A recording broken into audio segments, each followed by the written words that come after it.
Kingston NB2 PCI 4.0 1 terabyte.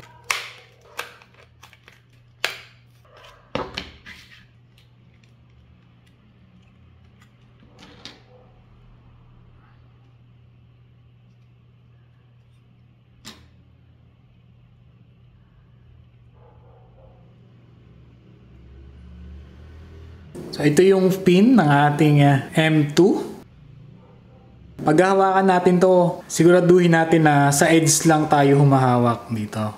So ito yung ating motherboard, MSI H310M Pro M2 wireless. So make sure lang na merong slot ng M2 PCIe NVMe ang ating board. So makikita natin yan physically. Ito siya. Yun yung tornilyo. O kung gusto nyo namang makasigurado, nakalagay din yan sa manual, pati yung kanyang specification. So ito yung pin ng ating M2. I-connect na natin dun sa slot. About 30 degrees angle.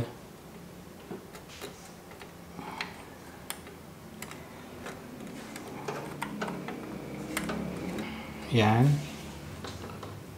Ilagyan natin ng tornilyo. So dapat meron kayong maliit na tornilyo para ma-fix nyo siya.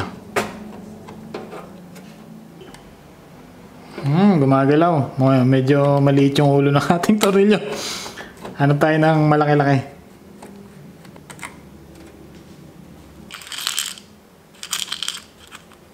So ito yung nakuha nating tornilyo, maliit lang. Maliit lang kasi yung butas ng paglalagyan natin. Sana okay na to. Fix na siya. Babasahin nyo rin yung manual ng inyong motherboard dahil dito sa board ko, kapag merong nakalagay na M2 PCIe NVMe na SSD, yung kanyang SATA 1 ay hindi magbabasa. So tatlo yung drive ko, 1, 2, 3. So ito yata yung SATA 1, ililipat natin. Ito yung SATA 3 ko, SATA 4. So ilipat natin siya. Ito ilagay natin sa SATA 4. Kailangan nating bakantihin yung SATA 1 dahil hindi siya babasahin kapag merong nakalagay na M2 SSD. So ang SATA 1 natin ay ito yung SATA 2. Lipat natin yung 2 to 3. SATA 1 ay sa 2. Kung paglalagay nyo ng Windows sa itong ating M2, pupunta kayo dun sa BIOS ng inyong computer at sisiguraduhin nyo na naka first boot device siya para siya yung magboot. Nandito tayo ngayon sa BIOS ng ating computer. Ma-access nyo lang itong BIOS pag power on nyo, hit nyo lang yung delete ng keyboard nyo at papasok yan sa BIOS. So tingnan natin kung na-detect yung ating inilagay na M2. Punta tayo storage. So ayun, wala yung SATA port 1. Ito na na-detect na niya. Kingston SNB25. Yan, nakikita nyo. Ito kasing drive C ko, itong SanDisk na to, ito yung Windows operating system natin. Ika-copy natin yan doon sa ating Kingston na M2. So, kailangan natin ng utility na USB boot like Norton Ghost or Acronis para ima-migrate natin itong ating Windows operating system na partition papunta dun sa M2 na Kingston natin. So, ibuboot natin ito. Restart natin sa ating USB bootable disk, ating utility F11 para lumabas yung selection ng boot device. So, ito yon, SanDisk.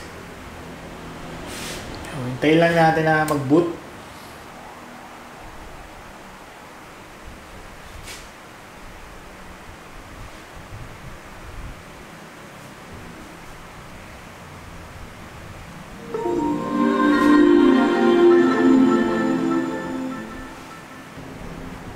Ito lang tayo sa utilities. Then, hard disk tool, imaging. Ang gamitin natin ay LaCieSoft. This image in clone. Punta tayo, clone disk. Ito yung SATA drive natin na may lamang Windows. Itong disk to. So, ika-copy natin yan dito sa ating M2 na Kingston. So, next. Select destination disk. Next. Copy without resizing partition. Okay. Next. So makikita natin yung source disk. Ito yung ating SanDisk na SATA. Then ito yung Kingston natin, yung ating ikinabit na M2. So yun yung destination. Ready to clone na tayo. Start. Data on the target disk will be overwritten. Are you sure you want to continue? Okay. Ayan, desk copying na. So estimated time, 38 minutes. 40, 41 minutes, 42, tumataas pa. Remaining time, 34 minutes, 35. Hintayin natin. Ginagawa kasi natin yan para hindi na tayo mag-reformat ng ating disk or mag-reinstall. Kasi kung wala namang problema yung ating Windows system, mas maganda kung ima-migrate na lang natin o i-clone natin doon sa ating bagong gagamitin na magsisilbing drive C or operating system na partition. This cloning operation was completed successfully. Please shut down the computer. Be sure you disconnect either the original hard drive or the target hard drive when you perform the first boot after creating a clone. If both the original and target disks are connected to the computer at boot time using either drive, Windows might attempt to boot from boot drives and crash. Do you want to shut down? Shut down na tayo. Tatanggalin ko muna yung ating SSD na SATA. Magka-crash daw eh. Pag pinagsabay. Kasi bootable na to. Bootable pa rin yun. Mag-aagawan siya. Okay, boot na natin. Tingnan natin kung ano mangyari.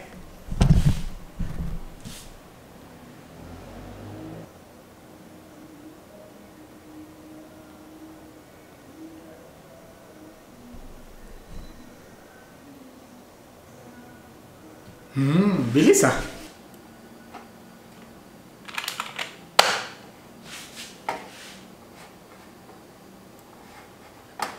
Nga natin. At ito na nga yung ating drive. Yung drive C natin. At saka yung ating pinambot na USB. So tanggalin na natin yung USB. Yung SSD ko kasi na ikinloan dito sa M2 ay 500GB lang yon yung total capacity niya. Kaya nangyari, naging 500GB din. Ito 1TB ito. Ang gagawin natin, punta tayo sa disk management tool para yung unallocated files na kalahati ay magamit natin. Right click, disk management. So na ito yung kalahati. Right click lang natin to, then new simple volume. So mount na natin yan.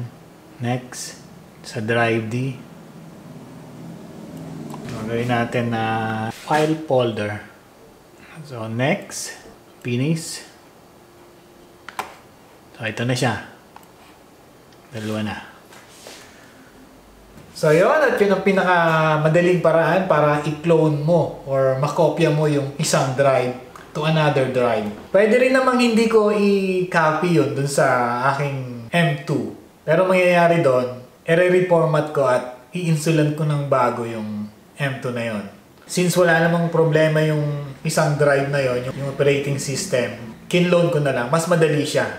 Okay, thank you so much sa panonood and don't forget to subscribe. At kung meron kayong mga katanungan, drop nyo sa comment section. I'll see you on the next one. Bye!